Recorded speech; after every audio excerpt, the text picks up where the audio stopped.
ओम नमः सिद्धेभ्यः। नमः श्रीवर्धमानाय निर्धूतकलिलात्मने सालोकानां त्रिलोकानां यद्विद्यादर्पणाय ते। रत्नकरण श्रावकाचार में सर्वथा त्यागने योग्य अभक्ष्य, इन पर अपनी चर्चा चल रही है कि कुछ अभक्ष्य तो ऐसे हैं, कुछ पदार्थ तो ऐसे हैं जो नियम से छोड़ ही देने चाहिए। और जो भक्ष्य पदार्थ हैं उनकी भी मर्यादा वगैरह अपने को समझ लेना चाहिए। उनकी मर्यादा कैसी क्या है, कितना उसमें मतलब अपने को प्रयोग करने लायक है, कितना नहीं है, किस तरह से प्रयोग करने लायक है, सावधानी क्या क्या रखने लायक है। क्योंकि मौसम के हिसाब से भी बहुत जीवों की उत्पत्ति होती है। इस पर चर्चा कल करी थी कल अपन ने। इसमें बारिश के मौसम में जीव ज्यादा पड़ जाते हैं, गुड़ वगैरह के संबंध में भी चर्चा आई।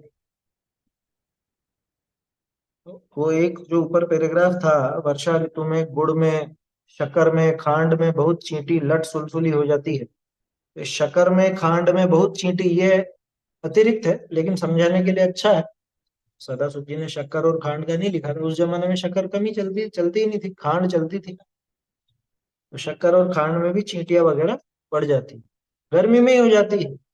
हाँ, बारिश अकेली क्या, गर्मी में भी होती है। तो अपने को वो ध्यान रखना चाहिए कि अ, कैसे अपन प्रयोग करें, कितनी मात्रा में प्रयोग करें, क्या सावधानी रखें। ये सारी चीजें काम की है। श्लोक बोल लेते हैं एक बार अपन, फिर आगे की चर्चा करते हैं। अ, भोगोपभोग परिमाण से 82 से। अक्षार्थानां परिसंख्यानं भोगोपभोग परिमाणम् अर्थवतामप्यवधौ रागरतीनां तनु कृतये भुक्त्वा परिहातव्यो भोगो भुक्त्वा पुनश्च भोक्तव्यः उपभोगोशन वसन प्रभृति पंचेन्द्रियो विषयः त्रसहति परिहरणार्थं श्रोत्रं पिशितं प्रमाद परिहृतये मद्यं च वर्जनीयं जिन चरणौ शरणमुपयातये अल्पफल बहुविघातान् मूलकमार्द्राणि शृङ्गवेराणि नवनीत निम्ब कुसुमं कैतकमित्येवमवहेयम् यदनिष्टं तद्व्रत्येद्यच्चानुपसेव्यमेतदपि जय्यात् अभिसन्धिकृता विरते विषयाद्योग्याद्वृतं भवति।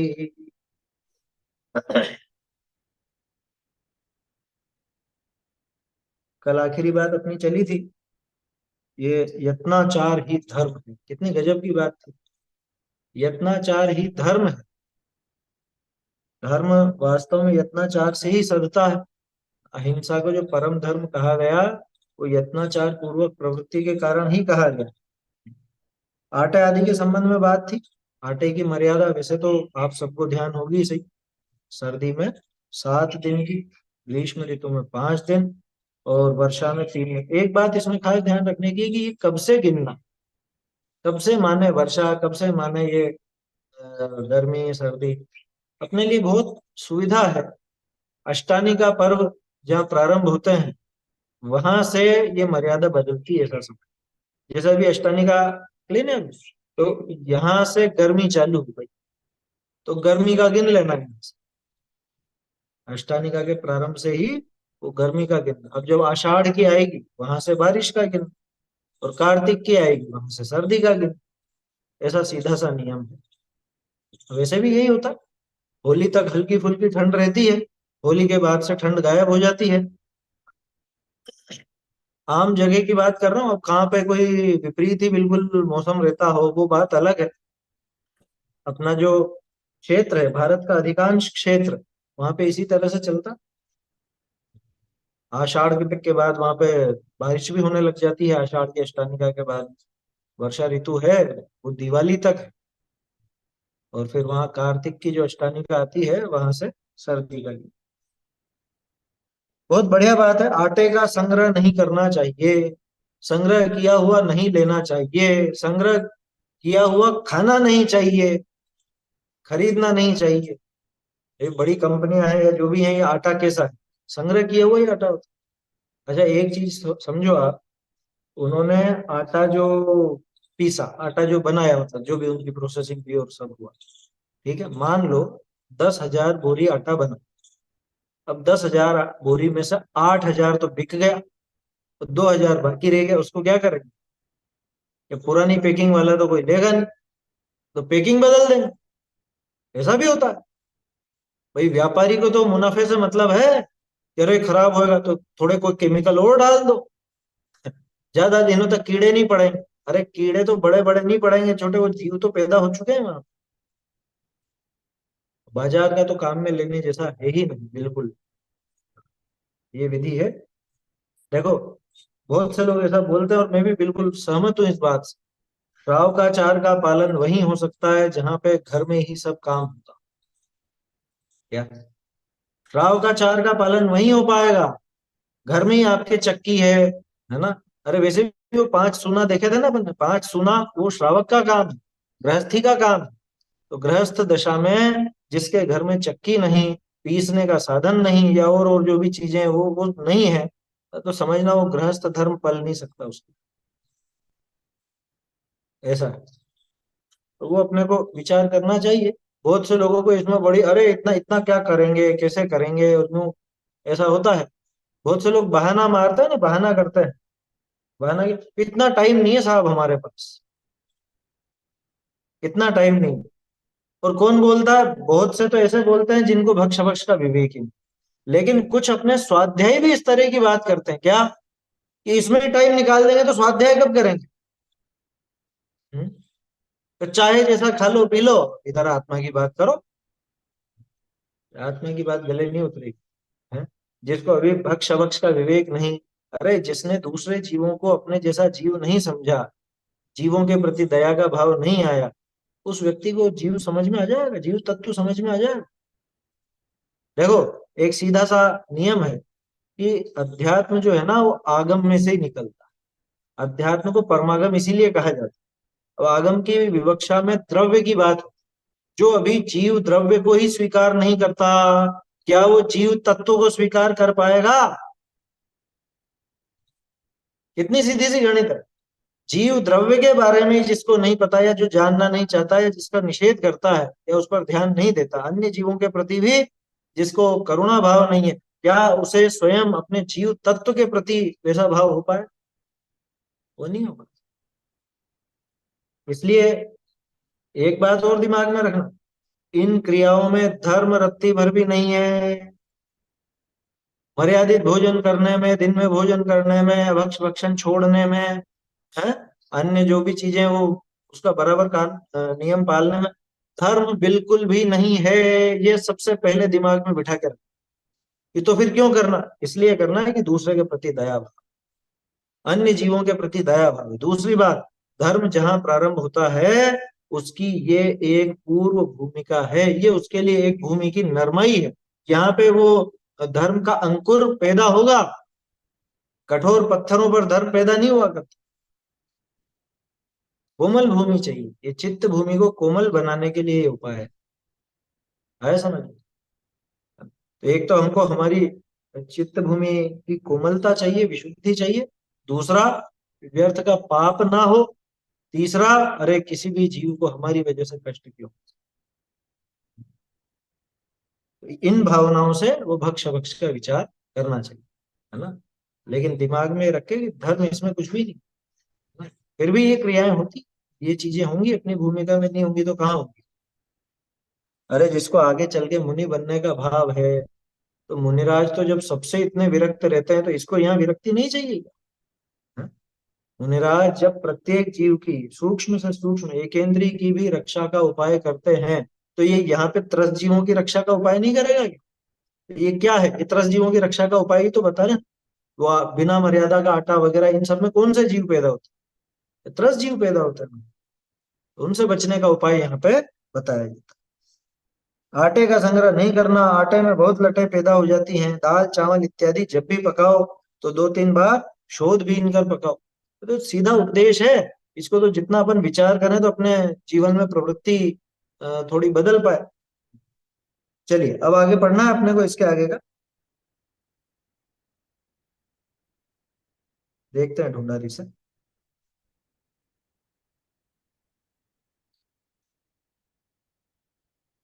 हाँ, बहुरी प्रश्नोत्तर श्रावकाचार में ऐसा लिखा है। प्रश्नोत्तर श्रावकाचार नाम का एक ग्रंथ है, उसके अंदर भी ये बातें आती है, उसमें प्रश्न और उत्तर पूर्वक बताया गया।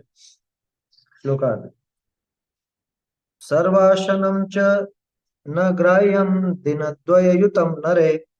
हम्म? अर्थ, समस्त भोजन दो दिन करी युक्त नहीं भक्षण करना, याते एक रात्रि गया गया सिवाय दूजी रात्रि व्यतीत हो जाए सो भक्षण योग्य नहीं। सर्वाशनम न च ग्राह्य, सर्व अशनम सभी प्रकार का अशन, सारे ही प्रकार का भोजन ग्राह्य नहीं है। दिनद्वय युतम नरे, 2 दिन युक्त हो गया। सदाशिव जी ने इसका अर्थ कैसे किया, 2 दिन का मतलब कर दिया कि भाई बीच में एक रात भी है। जैसे 24 घंटे की मर्यादा जो अपन बोलते हैं ना, वो बात है। 24 घंटे की मर्यादा, जैसे मान लो शाम को आपने कुछ बनाया है, लेकिन क्या चीज जिसकी मर्यादा 24 घंटे की, उसकी बात है। 6 घंटे की मर्यादा वाले की बात नहीं है, ध्यान रखना। 6 घंटे की मर्यादा वाली बात नहीं, 24 घंटे की मर्यादा जिस चीज की है, वो जब बनाया, जैसे मान लो कोई पापड़ वगैरह है या हाथों हाथ ही आपने तैयार किया बनाया, और फिर उसको कब तक काम में लेना है कि 24 घंटे के अंदर अंदर काम है। 2 रात तो व्यतीत होनी नहीं चाहिए, ऐसा लिखा है। बल्कि है ना, सर्वाशनम च न ग्राह्यम दिनद्वय युतम नरे। मुझे तो इसमें ऐसा आशय लगता है कि रात गए खाना ही नहीं चाहिए, रात बीत जाए, क्योंकि दिनद्वय युतम नरे न ग्राह्यम ऐसा लिखा है क्या। 2 दिन युक्त हो गया, यानी दूसरा दिन लग गया, तो दूसरे दिन उसका भक्षण ही नहीं करना, यही अर्थ निकलता। सदाशिव जी ने 24 घंटे की मर्यादा लेकर के 2 रात वाली बात कर ली, लेकिन अपने को इसमें समझना चाहिए, भाई कायदा तो यही रखो।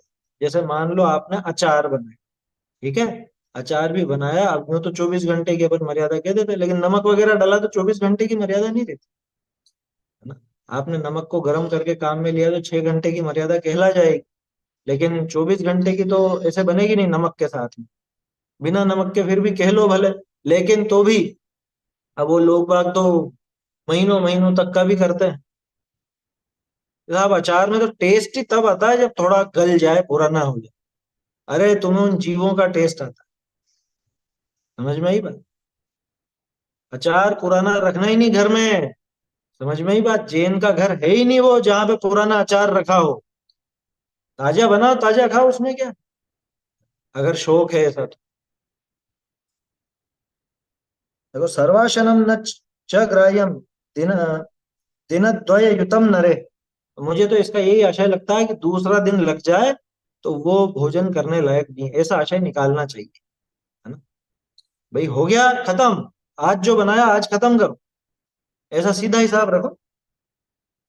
अर्थ, समस्त भोजन 2 दिन करी युक्त नहीं भक्षण करना, याते एक रात्रि गया सिवाय दूजी रात्रि व्यतीत हो जाए सो भक्षण योग्य नहीं। ये 24 घंटे की मर्यादा वाला समझना, वो भी कैसे बैठेगी, जैसे शाम को बनाया तो शाम को जैसे 5 बजे बनाया तो 5 बजे के पहले पहले फिर अगले दिन खा ले हुए, 24 घंटे की मर्यादा वाला, तब तक तो फिर भी ठीक है, लेकिन उसके बाद फिर उचित नहीं, ऐसा विवेक रखना चाहिए। देखो, अब एक और चीज इसमें, या में जल का संसर्ग युक्त पक्व अन्नादिक आ गए। जल के संसर्ग सहित जो पके हुए अन्न आदि हैं वो आ गए। बहुरी पुआ, माल पुआ, सीरा इत्यादि, तथा बड़ा कचोरी रात्रिवासी को रस चल जाए है, क्योंकि या में जल का संसर्ग बहुत रहे। जिसमें जल का संसर्ग बहुत कम है, जिसमें कम है, और बल्कि ऐसा आता है श्रावकाचार में तो, या दूसरे श्रावकाचारों में, जिसमें कट कट जैसी आवाज है। जैसे नमकीन है, नमकीन में वो पानी पूरा टूट गया हो, या कोई मठरी वगैरह आपने बनाई वो पानी खत्म हो गया, तो उसके लिए है। और ये जो है पुआ है, माल पुआ है, पुआ माने, पुआ का मतलब पुड़ी है ना, पुड़ी को भी पुआ बोलते हैं। तो पुआ, मालपुआ, शीरा इत्यादि, या बड़ा है ना, बड़े हैं, कचौरी है, ये तो एक रात के बाद खाने, मतलब उस दिन के बाद खाने लायक ही नहीं, रात की तो क्या बात। सूर्यास्त के बाद ये खत्म, काम खत्म है, अगले दिन काम में लेने लायक नहीं। बहुत से लोग कैसे होते हैं, कुछ भी बच गया फ्रिज में रख देते हैं, अगले दिन फिर गर्म करके खा ले। ये उचित नहीं है भैया, किसी भी दृष्टि से उचित। इतने प्रमादी लोग हैं, आटा रख देते हैं कि इतना आटा बच गया, आटा रख दो अगले दिन काम में ले। महाभ्रष्ट आचरण है, महाभ्रष्ट, आटा रखने लायक। गूथा हुआ आटे की बात कर रहा हूँ, गूथा हुआ आटा, जिसके लोहे बना लिया आपने, अब रोटी की, अरे नहीं हो गया, सबका भोजन हो गया, बच गया इतना तो, अरे दे दो गाय वाय को, दे दो हाथों हाथ, उसमें क्या है समझ में, ज्यादा बचता है तो। रखने लायक नहीं, वो भक्षण करने लायक नहीं बिल्कुल। रात बासी को रस चल जाए है, क्योंकि यहाँ में जल का संसर्ग बहुत है, जिसमें पानी की मात्रा ज्यादा है उसमें तो वो समझना कि सूर्यास्त के बाद वो भक्षण करने लायक ही नहीं है। अब वो पूड़ी का मुझे समझ में नहीं आता, बहुत से लोग क्या करते हैं, वो रात को पूड़ी बनाते हैं, शाम को पूड़ी बनाते हैं कि अरे तो कल ही तो बनाई थी, अभी तो चलेगी, दिन में खा लो। वो नहीं चलेगी भैया, यहाँ कह देना पुआ वगैरह की बात आ गई, पुआ मैंने पूड़ी, क्योंकि दूध से उसनी थी हमने, दूध से उसनी थी, ऐसा करते दूध की उसनी भी, उसमें वो, मतलब मुझे कम समझ में बैठता है। हालांकि पानी और दूध की मर्यादा, अब वो जो पानी वाली चीज है, आप उबले हुए पानी की बना रहे हो तो भी उसकी मर्यादा जब रात की नहीं बढ़ी, तो दूध की में कैसे बढ़ जाएगी, वो मुझे समझ में नहीं, क्योंकि पानी का अंश तो दूध में भी है। मेरा तर्क समझ में आया आप लोगों को? भाई पानी की मर्यादा अपन ने उबाल के जो पानी कर लिया, 24 घंटे की मर्यादा, ठीक है ना, उससे अगर ये पुआ पकौड़ी कुछ भी बनाते हैं, क्या ये अगले दिन काम में लेने लायक है कि नहीं है? अब वो दूध की मर्यादा, वो भी उबाल लिया आपने, उकाल लिया उसको, वो उसकी भी एक दिन की मर्यादा, तो उससे ओसनी हुई पूड़ी कैसे अगले दिन चलेगी, वो मुझे थोड़ा कम समझ में आता है। हालांकि बहुत से लोग ऐसा करते हैं कि नहीं ये पानी की नहीं है तो दूध की है, दूध की तो चलेगी, क्यों चलेगी, कारण क्या है, कैसे चलेगी? सब्जी वगैरह से कैसे खाएं? हाँ, और दूध वाली में तो एक समस्या और खड़ी होगी, वो सब्जियां जिसमें जीरा मसाला ये सब रहेगा तो द्विदल, द्विदल का दोष है, तो वो बात गले नहीं उतरती है।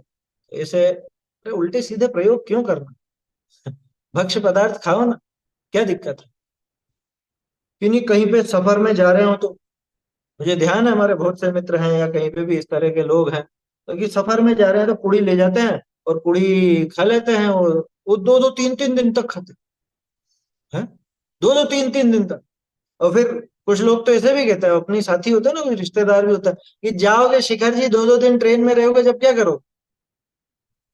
अरे भैया और चीजें भी हैं, तुम हरितकाय रख लो, फल रख लो, साथ में ड्राई फ्रूट्स रख लो, ये चीजें रख लो। एक आध बार में ये भोजन कर लोगे तो कोई मर तो नहीं जाओगे, पेट ही तो भरना, पेट इनसे भी भर जाता। समझ में ही बात।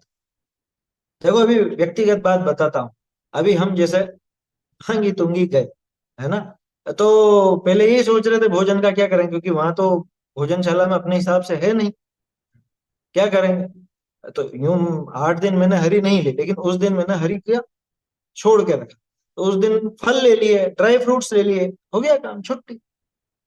यात्रा करके उतरे, वो ले लिया बस, शाम को भोजन पहुंच के कर लिया घर, ठिकाने पहुंच के। तो ये तो अपने ऊपर है भाई, रोज ही आपको रोटी सब्जी खानी है ये तो कोई नियम नहीं, कभी मजबूरी भी होती है तो ऐसी चीजें रख सकते हो आप, फ्रूट्स हैं, ड्राई फ्रूट्स हैं, मूंगफली वगैरह है, ये चीजें रख लो, उसमें क्या दिक्कत है? एक आध बार में भोजन ये कर लोगे तो कोई मर नहीं जाओ, या कोई तकलीफ नहीं हो जाएगी, चलो नहीं साहब हमको ऐसी ऐसी तकलीफ है तो मत जाओ कहीं पे भी। अगर आपको विशेष ऐसी पेट की या ऐसी संबंधी समस्याएं हैं तो जाते क्यों हो? मस्त रहो ना घर में। मतलब नाम यात्रा का लेकर के, और यात्रा की शुरुआत ही आप अभक्ष से करोगे, तो वो यात्रा कैसी यात्रा है? वहां जाकर के भी अभक्ष भक्षण करना है तो वो यात्रा का फल क्या? यात्रा का फल तो अंदर में आह्लाद होना चाहिए, अंदर में इतना आह्लाद हो कि दो चार चीजें तो अपनी प्रवृत्ति में सुधरे। हैं?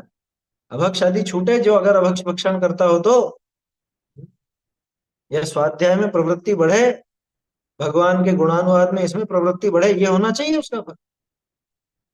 लेकिन हमें तो घूमने जाना है ना, हमको तो घूमने जाना है बस, यात्रा माने घूम। देखो क्या कहा, तो पुआ, मालपुआ, शीरा इत्यादि तथा बड़ा कचोरी रात वासी को रस चल जाए है, क्योंकि या में जल का संसर्ग बहुत रहे है, बहुत रहता है इसमें। एक सेकंड, दूसरी रात बीत जाए तो, हाँ ये एक चीज और है, ये जो ऊपर लाइन निकली थी ना, एक रात बीत जाने के बाद यदि दूसरी रात बीत जाए तो वह भोजन मनुष्यों के खाने के योग्य नहीं रहता, ऐसा लिखा है। ये मनुष्यों के काट देना, ये मन से ही लिख दिया इन्होंने, मनुष्यों के, मनुष्यों के खाने योग्य नहीं रहता माने जानवर को खिला दो। है भैया, अभक्ष न खुद खाना, न जानवर को डालना। मुझे बहुत वो लगा इसमें, इन्होंने लिख के से दिया मनुष्यों के। भाई मनुष्य और तिर्यंच की अलग अलग, जो चीज हम खुद नहीं खाते वो दूसरे जानवर को भी नहीं खाते, है ना? इतना सा नियम रखना, समझ में आई बात। जो अभक्ष हो और जो दूसरे, समझ लो कि जिसमें ज्यादा जीवों का घात हो, इल्लियां पड़ गई हो, जीव पड़ गए हो, अपन तो नहीं खाए, गाय को डाल दो, गाय क्यों डाल दो गाय को, उसको एक तरफ सुरक्षित रखो। एक जीव को मारकर दूसरे जीव का पेट भरोगे? एक तरफ जीव का घात करके दूसरे तरफ जीव को संतुष्ट करो, ऐसा काम नहीं करता। ठीक है ना, ऐसा है। और ये जो चलित रस लिखा ना, यहाँ पे भी स्वाद बिगड़ जाता है, ऐसा कर लीजिएगा भाई, ये स्वाद बिगड़ जाता है जो ये ब्रैकेट में कर लीजिएगा। चलित रस का अर्थ है स्वाद बिगड़ जाता है। बहुरी, रोटी, खिचड़ी, तरकारी, न्योंजी, न्योंजी मन लोंजी, रात बासी तो भक्षण ही नहीं करना, और स्वाद सु चल जाए तो उस दिन में भी नहीं भक्षण करना। क्या, जो रोटी है, खिचड़ी है, सब्जी है, इस शाम की सब्जी बची है, ये खा लोगे क्या? क्या पूछते हैं घर में, शाम की सब्जी खा लोगे क्या? अरे भैया कैसे खा लोगे? मैं क्या कह रहा हूं आपसे, कि रात को जैन की रसोई में बना हुआ कुछ भी बाकी नहीं रहना चाहिए। बहुत से लोग इतने मूर्ख होते हैं, नहीं नहीं कटोर दान में एक रोटी तो रखनी पड़ती है। क्या, कटोर दान में एक रोटी तो रखो, उससे क्या वो अशुभ होता है? नहीं तो खाली कटोर दान नहीं रखना। कह रहे हैं महाअशुभ तो तू यूं ही कर रहा है। वो कटोर दान में रोटी रख के उसको बासी करके और फिर उसमें जीव पैदा होते हैं, ये महा अशुभ कार्य है, पाप का कार्य है। समझ में आई बात? ऐसा पागलपन मत करना, बहुत सी महिलाओं की रहती है ऐसी मान्यता, कटोर दान खाली नहीं रहना चाहिए। कटोर दान माने वो कैसरोल आपका, रोटी का कैसरोल, ये खाली नहीं रहना चाहिए। क्यों नहीं रहना चाहिए खाली? भैया धो धा के हाथों हाथ साफ कर दो, और सूर्यास्त के पहले पहले जो कुछ भी बना हुआ है वो खत्म कर दो। लौंजी अचार जैसी होती है, नरम अचार होता है ना, उसको लौंजी बोलते हैं। जैसे मुरब्बा और अचार के बीच की चीज समझ लो उसको। क्या, जैसे केरी का अचार भी बनता है, केरी की लौंजी भी बनती है, ज्यादातर मीठी बनती है लोग, है ना, उसमें थोड़े मिठास डाल देते हैं, ऐसा होता है। तो क्या कहा, ये बात बिल्कुल दिमाग में बिठा लो कि रात का तो घर में कुछ रखा होना ही नहीं चाहिए। शाम का जो कुछ एक्स्ट्रा बच भी गया हो तो गाय वगैरह को या जिसको भी देना हो, खत्म करो उसको। आया समझ? और वो भी तब कर पाओगे जब आपके पास टाइम का मार्जिन होगा। गाय आपके लिए हमेशा तो खड़ी नहीं रहेगी टाइम से, है? कि हाँ फला फला आएंगे हमको देने। आप टाइम से निपट जाओगे, आपके पास समय बचेगा, तो आप फिर गाय वगैरह को ढूंढ करके दे सकते हो। बड़े शहरों में ये बड़ी समस्या है। इंदौर में तो साहब गायें दिखेंगी ही नहीं। बोलो, गायें दिखेंगी ही नहीं इंदौर में तो। वहां ऐसा ही सुना मैंने थोड़े समय पहले, वो क्या बोलते हैं, स्वच्छता अभियान के नाम पे ये गाय जानवर कोई दूसरे दिखते ही नहीं, सबको हटा दिया, बिल्कुल लाइन से हटा दिया सब। गौशालाओं में या कुत्ते हैं तो उनको तो जंगलों में छोड़ दिया, मार दिया, क्या पता क्या किया। अच्छा हाँ, तो गाड़ियां आती हैं ऐसी खाने पीने का डालने की, तो उसमें डालो। बाकी इधर उधर कॉलोनियों में तो मिल ही सकती है, होती होंगी, क्या पता, है ना, सुना है, अब क्या पता क्या है उसमें सच्चाई।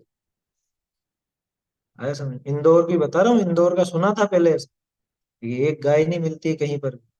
बड़े शहरों में आती है ऐसी समस्या।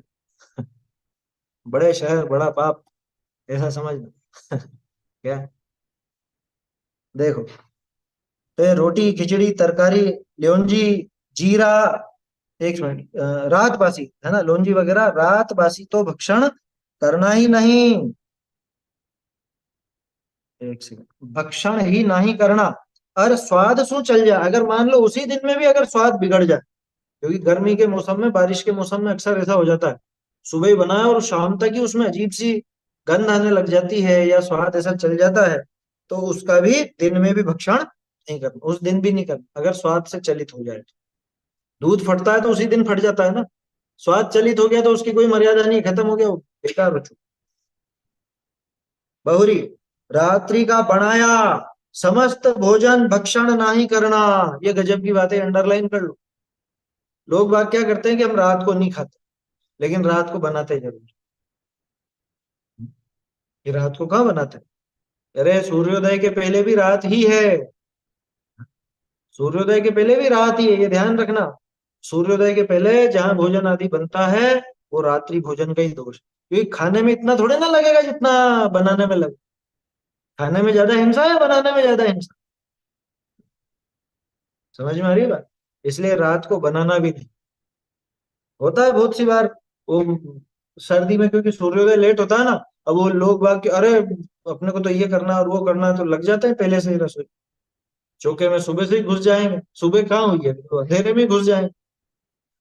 और इतने मेहमान आएंगे, इतनी तैयारी करनी है, तो मेहमानों से कह दो कि थोड़ा सा रुक करके करेंगे नाश्ता भोजन जो भी, सूखे मेवे वगैरह वो दे दो पहले, दूध वगैरह वो कर लो पहले, उसमें क्या दिक्कत? पहले का मतलब वो भी जो मर्यादित हो उस हिसाब से। देखो इसी में एक चीज और कहना चाहूंगा, मंदिर में जो पूजन सामग्री आदि की तैयारी होती है वो भी रात में नहीं करना चाहिए।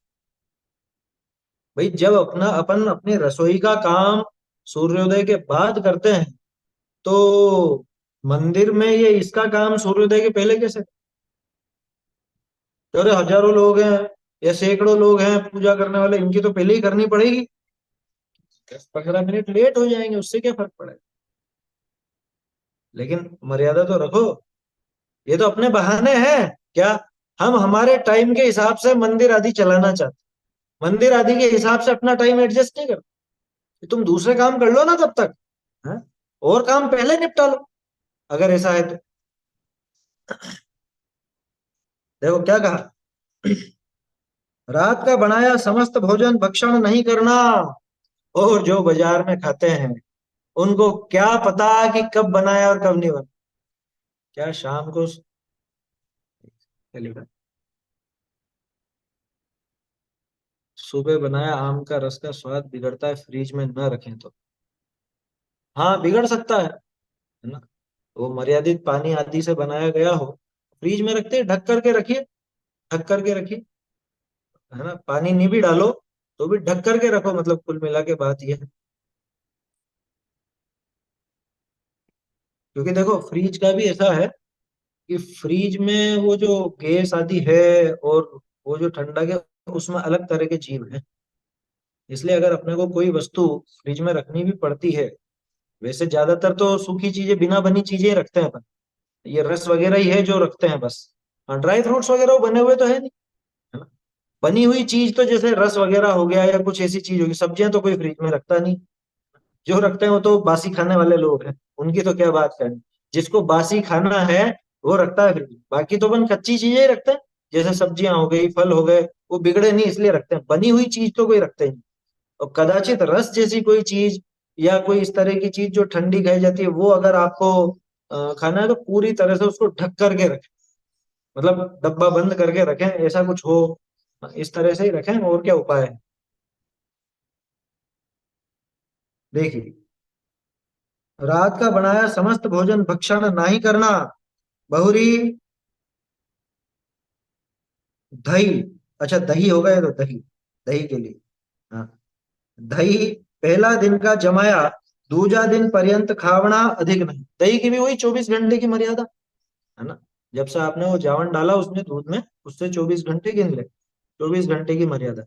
देखो दूध दही और पानी, इन सबकी, पानी अगर उकाला हुआ हो तो उसकी 24 घंटे की मर्यादा होती है। इससे ज्यादा नहीं खाना दही। अच्छा, दही का तरीका भी आप समझ लीजिएगा।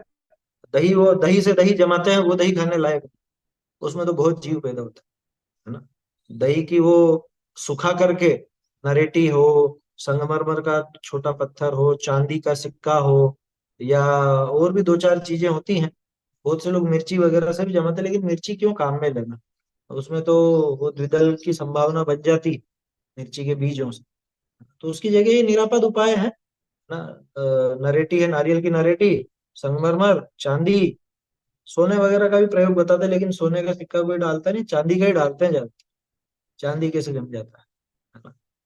और वो सुखा करके बिल्कुल ऐसा जिसमें पानी खत्म हो जाए, बिल्कुल सूख जाए, एकदम पपड़ी जैसा हो जाए, तो वो उससे बनाई।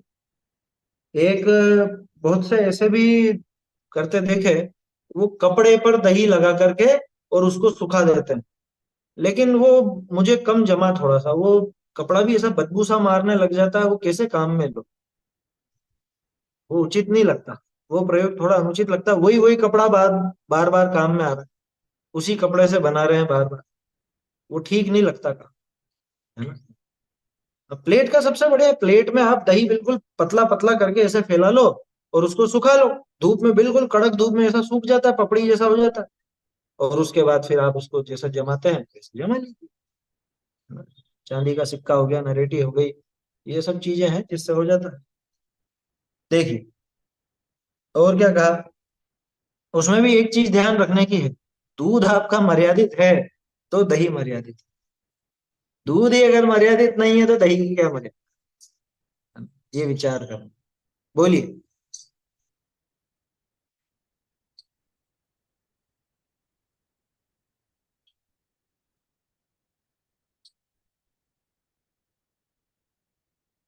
एक सेकंड।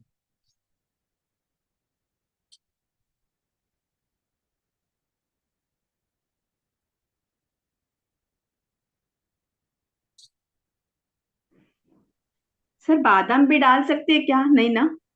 द्विदल।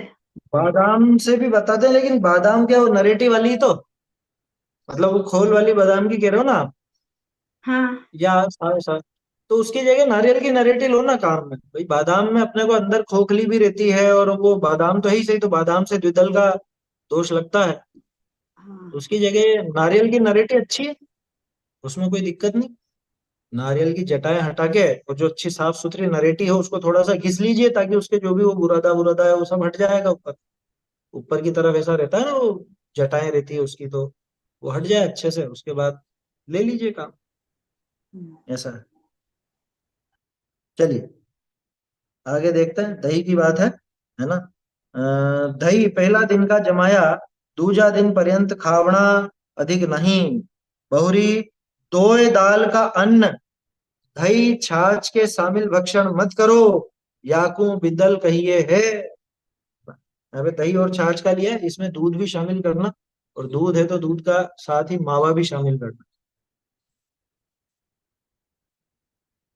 बहुरी, ये तो हो गया ना। दोए दाल का अन्न, अब एक चीज और इसमें सोचने की है। इन्होंने संक्षेप में लिया इसका वर्णन, तो बहुत से लोग क्या इसका तर्क लेते हैं, इन्होंने तो लिखा ही नहीं। अरे इन्होंने बहुत सी चीजें नहीं लिखी, जो जो याद आएगी सो लिख दिया। इसका विस्तार तो अपने को समझना पड़ेगा ना। दो दाल की कोई सी भी चीज, दो दाल की मतलब जिसके दो हिस्से होते हैं, समान बीच में ऐसा गैप सा रहता हो, कोई भी दाल है वो इसी तरह की है। काजू, बादाम, चिरौंजी, है ना, और पिस्ता, इस तरह के ड्राई फ्रूट, ये भी दो दाल वाले होते हैं, दो फाड़ वाले होते हैं। इनको भी दूध, दही, छाछ आदि के साथ काम में नहीं लेना। इसके अलावा जैसे मूंगफली, है ना, मूंगफली भी है, और मिर्ची के बीज हैं, लौकी के बीज हैं, दाना मेथी है, इन सब के भी दो फाड़। जीरा है, जीरे के भी दो फाड़। जीरा अपने आप में दो हिस्से हो जाता है। पानी में गला के ऐसे हाथ में मसल के देखिए, अपने आप दो हिस्से निकल के आ जाएंगे, जैसे दाल के निकलते हैं वैसे। तो कहने का अर्थ है, दो दल वाले, चाहे वो वनस्पति हो, वनस्पति में जैसे मटर, छोले, है ना, हाँ ककड़ी के बीज भी है, बीज को तो शामिल कर ही लेना, बीज तो किसी के भी क्यों मिलाना, सीधी सी बात, बीज मिलाने से बची। तो ये सब चीजें अपने को बचना चाहिए, दूध दही छाछ मावा इनके साथ में लेने से, है ना। तो दो फाड़ वाली चीजें चार तरह, एक तो हरित द्विदल।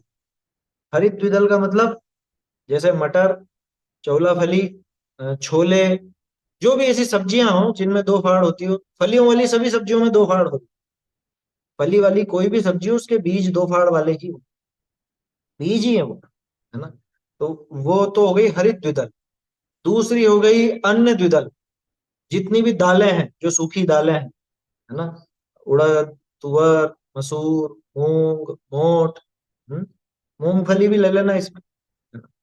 मूंगफली वगैरह चाहो तो अलग में ले लेना, उसमें कोई दिक्कत नहीं, लेकिन वो तो सब द्विदल ही। तो हरित द्विदल, अन्न द्विदल, फिर एक होता है अपने वो ड्राई फ्रूट्स वाला, जिसको अपन बोल सकते हैं तिलहन का द्विदल, जिनमें तेल निकलता है, जैसे काजू, बादाम, मूंगफली, चिरौंजी, पिस्ता, और भी कोई आपको ख्याल में आता हो तो वो भी लगा लेना, वो सब ऐसे है। और चौथा है काष्ठ द्विदल, जैसे जीरा, मिर्ची के बीज, लौकी के बीज, ककड़ी के बीज, ये बीज वगैरह जिसमें भी, ये सब काष्ठ द्विदल में जो सूखे हुए हैं, है ना। तो ऐसे चार प्रकार के द्विदल पदार्थ, इनको दूध दही छाछ मावा, मावा क्या है, मावा दूध ही है। मावा माने सूखा हुआ दूध, मावे में पानी की मात्रा घटा दी। मावा कैसे बनाते हैं, दूध में से पानी को उड़ाते ही तो है ना, पानी को सुखा डालते हो आप उसको उल्टा उल्टा करके आग के ऊपर, पानी पानी उड़ जाता है, दूध का जो असली पदार्थ है वो रह जाता है। तो दूध के साथ ही मावा भी शामिल करना। हाँ, पनीर भी। यूं समझ लीजिए, घी को छोड़ के बाकी सभी पदार्थ, घी को छोड़कर दूध के सभी पदार्थ। घी क्यों छोड़ा, बहुत से लोग कहते हैं घी को भी शामिल करो फिर तो। वे घी बिल्कुल अलग पदार्थ है, दूध में आपको अलग से तैरता हुआ दिखेगा, एक बात। दूसरी बात, घी की मर्यादा कितनी और दूध के बने हुए आइटम की मर्यादा कितनी, इससे आपको आइडिया लग जाएगा कि दोनों अलग पदार्थ। दूध, दही, छाछ, मावा तो दूध ही हो गया, ऐसे ही पनीर वनीर जो भी है, इन सब की मर्यादा कितनी, एक दिन की, और अपने आप खराब हो ही जाते हैं। और घी, घी तो साल भर तक, बल्कि साल भर भी कह दिया, वास्तव में तो चलित रस होने तक घी की मर्यादा बताई जाती, फिर भी एक लिमिट कर दी साल भर। तो इसलिए वो बिल्कुल न्यारा पदार्थ है, वो चिकनाई है, वो अलग है ना।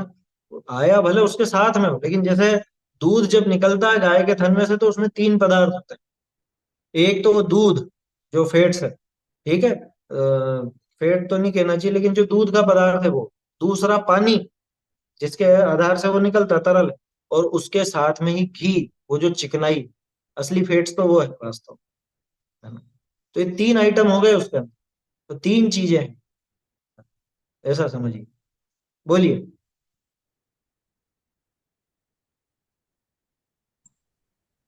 सर, जैसे अब ये दूध का जो बात आ गई, 2 घड़ी पहले गर्म कर लेना चाहिए। तो एक तो पहली बात तो क्या है कि अब थोड़ा दूध दूर से आता है तो अवेलेबल है नहीं, इतना जल्दी कर नहीं पाते हैं। और दूसरा, थैली वाला दूध भी अब यूज करने योग्य नहीं रहा इसके हिसाब से तो। डेली का तो काम में लेना ही नहीं कभी। ठीक है। और दूसरा ये था कि इसके बदले में क्या ऑप्शन चल सकता है दूध के उस पे।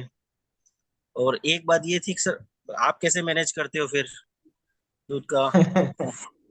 हम कैसे मैनेज करते हैं, देखो, आप जो आपका ग्वाला है उससे बात करो, या पहले तो शुरू शुरू में तो आपको जाना पड़ेगा, है ना, दो एक दिन की तो मेहनत होगी। जहाँ रहते हैं वहाँ आसपास अगर जैन लोग हैं, तो फिर आप सब आपस में मिलकर, अगर साधर्मी हैं तो मिल करके ग्वाले से आप बात कर सकते हो कि भैया हमको दूध इस तरह का चाहिए और इतनी देर में चाहिए। अब अगर वो दूर है, तो उसका उपाय ये कर सकते हो कि हम तुझे 5 रुपए लीटर ऊपर देंगे, तो हमारे बर्तन में हाथों हाथ गर्म करके रख। हम यही करते हैं, हम उसको देते हैं और हमारी केटली गर्म ही आती है वहां से, मतलब वो हाथों हाथ उसको चढ़ा देता है, और वो हमारे पास आती है, फिर हम उकाल लेते हैं उसको। माने अंतर मुहूर्त के अंदर अंदर उसको गर्माहट दे दें अपन, उसकी मर्यादा बढ़ जाए, तो फिर उसके बाद अपना काम हो जाता है, ऐसा समझना। उपाय तो देखो अपने को करना, सबसे बढ़िया उपाय तो यह है कि खुद जावे और खुद निकाले, लेकिन वो हर जगह के लिए संभव होता नहीं, हर जगह और हर व्यक्ति के लिए संभव होता नहीं, ये अपन समझते हैं। अगर पास में ही तबेला है, बड़े शहरों में तो बड़ी समस्या है, वहां पे तो तबेला होता नहीं है आसपास। पास में ही अगर दूध वाला है, तो खुद जाइए, हाथों हाथ निकलवाइए, और लेकर के आ जाइए और गर्म कर लीजिए। वो सबसे बढ़िया उपाय, श्रेष्ठ उपाय वो है, आदर्श स्थिति वो है दूध के लिए, है ना। दूसरा, अगर खुद नहीं जा सकते या दूर है या थोड़ा समय लगता है लाने में, तो फिर ये उपाय बताइए। 5 रुपए एक्स्ट्रा दो, उसमें क्या है, करेगा 10 बार करेगा। कि हम 1 किलो के 5 रुपए ज्यादा दूध देंगे, तो 4 किलो दूध आता है तो 20 रुपए रोज के हो गए, 600 रुपए महीना उसको बिना काम का मिल रहा है, सिर्फ हल्का सा दूध गर्म करना, पूरा उबालना भी नहीं उसको, सिर्फ हल्का सा गर्म करना, गर्माहट आ जाए उसमें, बस ऐसा। तो हम तो ये उपाय करते हैं। आदर्श स्थिति वो है, लेकिन कौन सी, कि खुद जाए और लेकर के आ जाए, ऐसा है। तो वो तो अपने ऊपर ही है, अपने को स्वयं के हिसाब से समय निकालना पड़ेगा ना, समय या फिर जैसे भी वो उपाय बन सकता है, कोई बड़ी बात नहीं। थोड़ा पैसा ही ज्यादा लगेगा और क्या है, पैसा वैसे भी पुण्य से आता है। इधर अपन पाप भाव करें या समझ लीजिए अभक्ष भक्षण करें, उसमें तो पुण्य बढ़ेगा नहीं। इधर अपन भक्ष पदार्थ का विचार करके या मर्यादा के प्रति थोड़ा सा खर्च भी करें, तो उसमें और उल्टा पुण्य ही बढ़ेगा, वो पैसा बढ़ेगा घटेगा नहीं ना, चिंता मत कीजिए उसमें। बोलिए। सर मुंबई में तो ये संभव है नहीं है, लेकिन जो हम शिविर में वगैरह जाते हैं वहां भी तो वैसा कैसे भी अवस्था होती है। फिर अभी हम नहीं नहीं, देवलाली मुंबई जाते में संभव है, क्योंकि मैं तो गया ना जैसे, तो वो शोध का बिल्कुल दूध वगैरह सब लेकर के आए। मुंबई में भी देवलाली में भी लेकर के आते हैं। थोड़ा सा अपने को बात करनी पड़ेगी, थोड़ी सी अपने को मेहनत करनी पड़ेगी उसके लिए, हैं। जैसे भी। और नागपुर में तो बहुत अच्छी व्यवस्था दिखी मुझे, वहां के अपने साधर्मी लोग ज्यादा है ना, आसपास ही रहते हैं सभी जैन, तो फिक्स उन्होंने बंदी बांध रखी है उसकी। और सबके एक जैसे ही वो शोध का निकाल के लाता है, छन्ने हुए पानी से वो धोना करना थन वगैरह, और फिर दूध निकाल करके और हाथों हाथ सब जगह पहुंचाना, ये होता है। नागपुर वालों ने तो ऐसी कर रखी है व्यवस्था अपने आसपास। अच्छा तो ठीक है। वो आपको देखना पड़ेगा कहाँ से आता है कहाँ से नहीं आता है, कितना दूर है, वो देख करके। शुरू शुरू की बात है, एक बार वो रूटीन बन गया उसके बाद थोड़ा मेहनत लगती है। एक बार रूटीन बन गया उसके बाद फिर दिक्कत नहीं होती। शुरू में थोड़ा 2 एक दिन आपको अटपटा लग सकता है, बाकी तो ऐसा कुछ है नहीं। घर में जो भी अपने सदस्य हैं, बच्चे हैं, अगर बड़े बच्चे हैं तो उनको कि जाओ मॉर्निंग वॉक पर जाओ, निकलवा के ले आओ, अगर इतना ही है आसपास तो। अब ऐसे ज्यादातर जगह पे, एक अनुमान बता रहा हूँ, अधिकांश जगह पे 4-5 किलोमीटर के अंदर अंदर ही होते हैं। इससे ज्यादा दूर का तो मंगाने में मतलब भी नहीं। 4-5 किलोमीटर के अंदर रहते ही हैं लगभग लगभग। तो वो थोड़ा सा अपने को देख लेना चाहिए। ये दूध में ही आती है समस्या, बाकी तो और चीजों में ऐसी विशेष समस्या कुछ होती ही नहीं है। और उसमें भी, दूध में भी आजकल बहुत सी चीजें चल गई। वो डेयरी में रखते हैं और कैसे रखते हैं, कैसी गाय है और क्या होता है इनका। बड़ी बड़ी डेयरियों का नहीं लेना कभी, जो बहुत डेयरियां हैं बड़ी बड़ी, उनका नहीं लेना, क्योंकि वहां पे तो वो व्यापार की तरह चलता है, गायों को बूचड़ खानों में भेज दिया जाता है और वो सब होता है। छोटे जो होते हैं छोटे स्तर पर, वो एकाएक वहां पर अभी ऐसी नौबत नहीं आई, लेकिन अगर ऐसा हो तो उससे भी बच कर रहे, जहाँ पे गायों को कत्ल खाने भेज दिया जाता है कि बाद में काम नहीं आ रही है, दूध नहीं दे रही है, तो ऐसा वो नहीं करना। जहाँ पे उनका बराबर ध्यान रखा जाए, ऐसे व्यक्ति से ही ले, वही उपाय है श्रेष्ठ। बहुत से लोग आजकल वो वीगन वीगन भी चला है, वीगन जीवन शैली, तो उसमें दूध और दूध से बने पदार्थ लेते ही नहीं है वो, लेकिन उसमें कई बार अतिरेक कर देते हैं। अपने भी बहुत सारे ऐसे साथी हैं, अपने विद्वान भी, विद्वान तो क्या है, मतलब साथी हैं इस तरह के, कि अरे नहीं ये तो लेना ही नहीं चाहिए, और ऐसा है, बहुत अभक्ष है वर्तमान में दूध तो, और ऐसा ऐसा, कि भैया ऐसा ज्यादा अतिरेक में मत रहो। आदिनाथ जी वगैरह सबका आहार, 24 तीर्थंकरों का आहार अपना दूध से ही होता है, समझ में ही बात। तो दूध में दोष वैसा नहीं है, दूध में एक तो अभक्ष पने वाला दोष आएगा अगर वो सही ढंग से नहीं हो तो। दूसरा, जहां पे ये समस्या है, वो गायों की देख रेख नहीं है, बूचड़ खाने वाली बात है, जहां ऐसी समस्या है वहां पे आप विचार करो। सबको आप एक ही तराजू पे तो नहीं तोल सकते ना, छोटी जगहों पर आराम है इस मामले में। क्या? जैसे भी हम लोग हैं, यहाँ पर रहते हैं, तो हमारे यहाँ इतनी ऐसी दिक्कत वाली बात। अब बड़े शहरों में तो वो डेयरियां भी और उस तरह की और वो सब व्यापार, वो चीजें नहीं। थैली का तो लेने लायक बिल्कुल भी नहीं, ये समझ। थैली का दूध, चाहे वो भले बिल्कुल शुद्ध कहते हो, कुछ भी कहते हो, लेकिन वो काम में लेने लायक। हाँ, बादाम नारियल का भी लेते हैं बहुत से लोग, बादाम का भी दूध निकालते हैं, नारियल का भी निकालते हैं, उससे काम चलाते हैं। बहुत से हैं नहीं लेते हैं, त्याग कर दिया, बहुत से ऐसे भी हैं दूध का ही त्याग कर। तो वो तो ठीक है, अपने जैसे भाव हो उस हिसाब से, लेकिन दूध में सावधानी रखने की जरूरत है। कुल मिला के बात ही, सावधानी तो हर जगह ही रखने की जरूरत है। बिना विवेक के श्रावक का कोई काम होता ही नहीं है, होना भी नहीं चाहिए। देखो क्या कहा, दही की बात हो गई ना, द्विदल की बात हो गई। बहुरी दुग्ध छाण, दो घड़ी पहले तप्त करो। दूध छने और 2 घड़ी, 2 घड़ी माने अंतर मुहूर्त, 48 मिनट, 1 घड़ी 24 मिनट के लगभग, 2 घड़ी 48 मिनट के लगभग, अंतर मुहूर्त के अंदर अंदर उसको तपा लो। पछे त्रसनी की उत्पत्ति होए है। अच्छा, और पता कौन सा त्रस पैदा होता है? बिल्कुल वही गाय के आकार की त्रस उसमें पैदा हो, मतलब जिस जीव के संबंध का जो पदार्थ है, उसमें उसी जीव जैसे आकार वाले जीव पैदा होते हैं, उसमें वैसे ही जीव पैदा होते हैं, उसी तरह के आकार वाले। गाय का दूध है तो गाय के आकार वाले सूक्ष्म त्रस जीव जो अपने को आंखों से नहीं दिखते। भैंस का दूध है तो भैंस के आकार वाले, बकरी का है तो बकरी के आकार वाले, ऐसे। पछे त्रसनी की उत्पत्ति होए, और देखिए क्या लिखा है, घृत हु छाछ में सु निकासिया पछे, शीघ्र ही तुरंत तपाए छाणी, छाणी करी भक्षण करना योग्य। घृत तथा घृत तपाया छाण्या बिना भक्षण नहीं करना।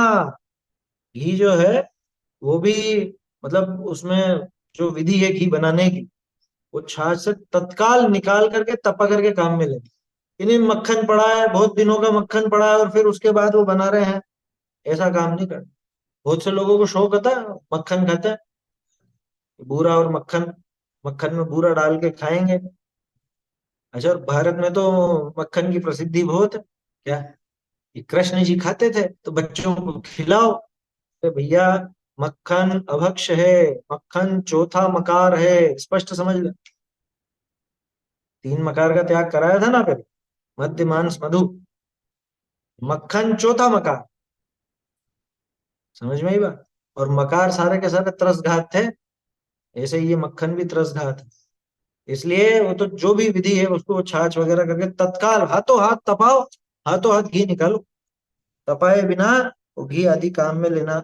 घृत एक सेकंड, घृत तपाया छाणया बिना भक्षण नहीं करना। घी जो है वो बिना तपाया बिना छना हुआ भक्षण करना ही नहीं।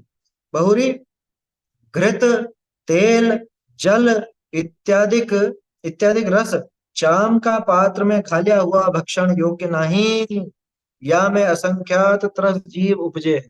खैर ये समस्या तो अब नहीं है, पहले होते थे चमड़े के पात्र, आजकल तो कोई चमड़े के पात्र है नहीं।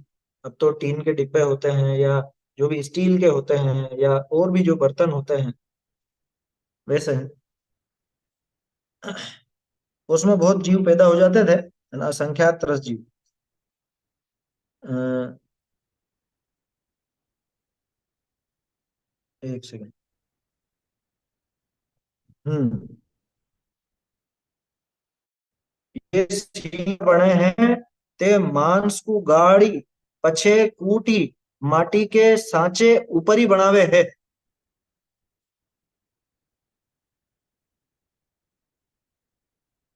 सींगड़ा का क्या किया, ये सींगड़ा यानी कुंपा बर्तन, अच्छा।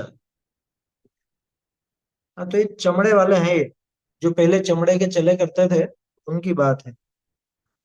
ये सींगड़ा बने हैं, मतलब वो सींगड़ा कहलाता होगा जिसके अंदर घी या पानी वगैरह रखते थे, मशक वगैरह जिनकी बनती थी, उसको सींगड़ा कहते हैं। वैसे सीधड़ा लिखा है यहाँ। ते मांस को गाड़ी, मांस को गाड़ते हैं, फिर कूट करके मिट्टी के सांचे के ऊपर बनाते हैं। इनका स्पर्शा घृत, तेल, जल मांस के समान। ठीक बात है भाई, कुल मिला के चमड़े आदि से बना हुआ कोई भी पदार्थ, है ना, चमड़े के आकार, चमड़े से बना हुआ कोई भी बर्तन काम में लेने लायक। थोड़े समय पहले आपको ध्यान हो तो मैंने एक वीडियो भेजी थी, वो हाथी दांत के वो कप बने हुए थे, ग्लास बने हुए थे, है ना, बीच में से पूरा खोखला करके, सींगों को सींग के खोखला करके वो। हाँ, तो वही चीज अभी भी चल रही है माना। आप तो यूं समझो रूप बदल गया है।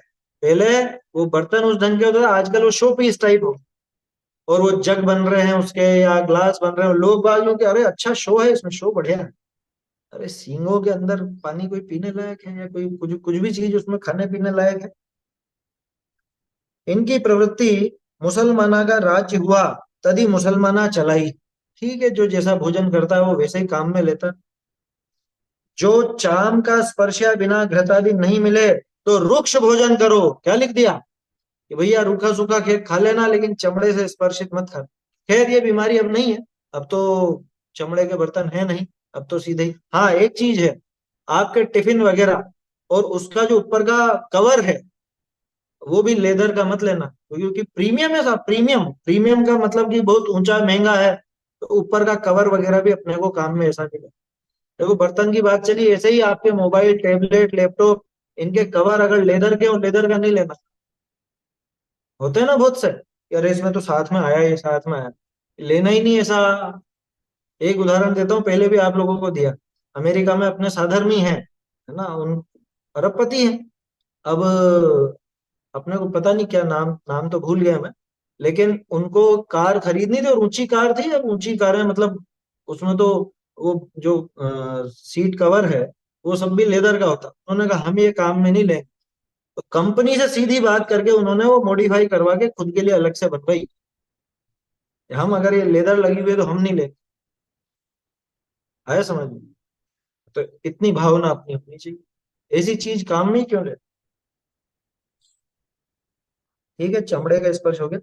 फागुन पछे तिल सिंघाड़ा नहीं भक्षण करना, ना तिल्ली वगैरह।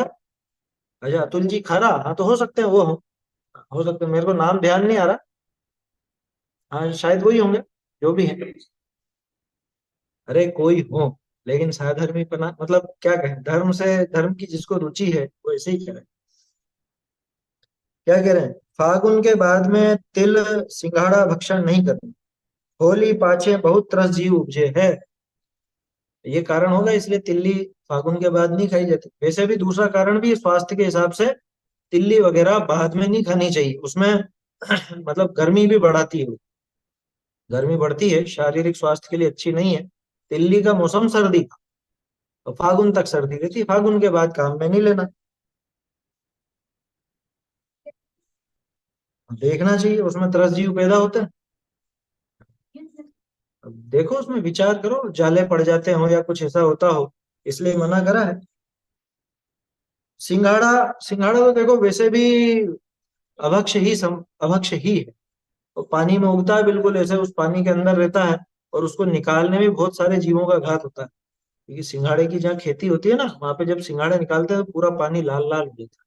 उसमें क्या है, उस पौधे के आसपास बहुत सारे दूसरे जीव भी रहते हैं, वो मरते ही मरते। बहुरी जलकू तोहरा वस्त्र करी छाणी करी, आप पीवो अन्य को पावो पशुनी को पावो। दोहरे छन्ने से छान करके काम में लेना, खुद भी ऐसा ही जल पीना, दूसरे को भी, और जानवरों तक को भी ऐसा ही पिलाना। हम क्या करते हैं, अरे ये तो पीते हैं, इनको तो चलेगा, बिना छना भी चलेगा। अरे उसको तो मांस चलेगा, उसको खून चलेगा, तू मांस और खून पिला, खिला पिला देगा क्या? अपने घर में जो आया, जैसा हम भोजन करते हैं वैसे ही उसको शुद्ध कराओ। अरे जानवरों तक को नहीं देना ऐसा तो। बहुत से लोग होते हैं ना, हमको तो बड़ा शौक है कुत्तों को ये खिलाने का, वो खिला, क्या खिलाता है, बिस्किट। बाजार से बिस्किट खरीद के और कुत्तों को डाल। अरे तुझे इतना ही शौक है तो घर में रोटी बना के देना, और ताजा खिला। बिस्किट खुद नहीं खाता, बिस्किट खुद नहीं खाता, लेकिन वो कुत्तों को, गाय भैंसों को, इनको उनको उनको डाले। भैया सीधी सी बात है, हम जो स्वयं सेवन करते हैं वो हम दूसरे को सेवन कराएं। जो सेवन हम नहीं करते वो दूसरे को कैसे सेवन कराएं? है समझ? जिस वस्तु का हम खुद भक्षण नहीं करते वो दूसरे को नहीं खिलाना चाहिए, बड़ा दोष आता है उसमें। हाँ बिल्कुल, जो काम करने वाले हैं, उनको भी छना दो ना, क्या दिक्कत है? बिना छना क्यों देना है उसको, कि और अपना छना हुआ खत्म हो जाए तो और छान लेना। और सिर्फ पीने की बात नहीं, घर के जितने भी अपने काम हैं, चाहे बाथरूम हो, है ना, लेटरिन हो, बर्तन धोने हो, कपड़े धोने हो, साफ सफाई हो, अच्छा ना पानी काम में लेना चाहिए। अरे घर पे जो काम करने वाले आते हैं उनको 100 रुपए एक्स्ट्रा दो, कि हम तुझे 100 रुपए एक्स्ट्रा देंगे, तू ये छना हुआ पानी ऐसे, उसको सिखा दो, सीख जाते हैं। देखो हम तो ये प्रयोग करते हैं, या जो भी काम करने वाले आते हैं या बर्तन झाड़ू वाली बाई वगैरह आती है तो उनको सिखा देते हैं कि ऐसे करके इसमें बांधना, ये नल में थैली बांध लेना कपड़े की, और फिर जाते समय उसकी जीवानी भी करके जाना। जीवानी करना भी सिखा दो, क्या दिक्कत है, 100 रुपए ज्यादा दो ना। वो 100 रुपए भारी नहीं पड़ेंगे आपको, आया समझ में। उसके बदले में लाखों का पुण्य बनता है। ऐसी गणित भी सीखो, बढ़िया बुद्धि लगाओगे तो भी यही उपाय श्रेष्ठ है। क्या आया समझ में? क्या लिखा? जल को दोहरा वस्त्र करी छाणी करी, आप पीवो अन्य को पावो पशुनि को पावो। बिना छण्या जलते स्नान पान वस्त्र धोवन आदिक को क्रिया हु मति करो। बच्चों को तो बुलाते हैं, बिना छना जल काम न लेंगे, बोलते हैं, पर बिना छना जल काम न लेंगे, तो उनको सिखाओ ना, कोई क्रिया मत करो भैया। दोहरा पात्र का मुक्त है, ये देखो ये विधि है। अभी अपना समय इतना नहीं है, मैं सोच रहा हूँ इसकी चर्चा अपन कल करें थोड़ी विस्तार से, है ना। कल ही करेंगे इसकी, पैराग्राफ भी बदल गया वैसे, है ना। तो इसको अपन कल देखेंगे।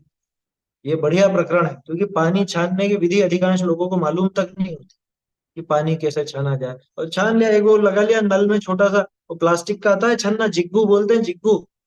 उसमें कोई पानी छनता नहीं है कुछ भी, वो सोचते हैं इससे पानी छनता। ये हर कैसे कपड़े का लगा लेता, ऐसा पतला कपड़ा है कि उसमें छनता, रुकता ही नहीं पानी, यूं नल खोला और वो की वही धार टपकती है।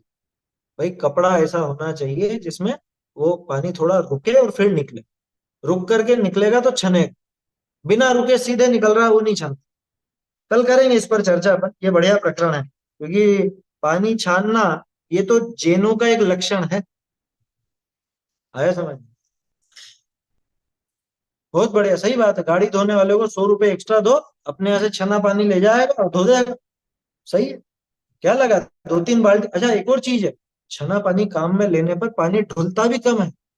बिना छने में तो धनाधन ढोलेगा, छना वो अपने आप काम में लेता। अरे मैं क्या बताऊं, एक वो बोतल आती है ना, बड़ी बोतल, 1 लीटर 2 लीटर की बोतल, मैं वो 1-2 लीटर की बोतल में पूरी कार साफ कर लेता हूँ। समझ में आई बात? तो कर सकते हैं, थोड़ा टाइम ज्यादा लगेगा, थोड़ा सा टाइम ज्यादा लगेगा, लेकिन विवेक रखो तो हो सकता है, कोई बड़ी बात नहीं। यहाँ पे पूरी टंकियां की टंकियां खाली कर देते हैं लोग बाग बिना छने, और उसमें सब। चलिए कल करेंगे चर्चा इस पर, है ना, छने पानी के संबंध में। ये अपना लक्षण है, दिन में भोजन छान के पानी नित्य जिनालय जाए, है ना। ऐसा बोलते हैं ना वो गाना, गाना क्या मतलब, वो गीत है ना ऐसा, है? क्या है वो आगे, महावीर, महावीर कह गए सभी से, जिनी वह कहलाएगा, दिन में भोजन छान के पानी नित्य जिनालय जाए। छने पानी की बात कल करेंगे। चैतन्य का स्मरण प्रतिक्षण ही करो रे, भव के अनंत दुख को क्षण में हरो रे। अक्षय अनंत निज सौख्य निधान पाओ, गाओ अरे नित्य इसी के गीत गाओ। माँ के घट जिन धुनि अब प्रगटी, माँ के घट जिन धुनि अब प्रगटी। जागृत दशा भई अब मेरी, सुप्त दशा विघटी। जग रचना दी सत अब मोको, जैसी रहट घटी। माँ के घट जिन धुनि अब प्रगटी, वे भ्रमति मेरे हरन निज धृग की, जैसी अंजन वटी। ताते स्वानुभूति प्रापति ते, पर परिणति सब हटी। माँ के घट जिन धुनि अब प्रगटी, आगे बिन जो अवगम जाने, सो तो शठ कपटी। ताते भाग चंद निशिवास, इकता ही कोरटी। माँ के घट जिन धुनी अब प्रगटी, माँ के घट जिन अब प्रगटी।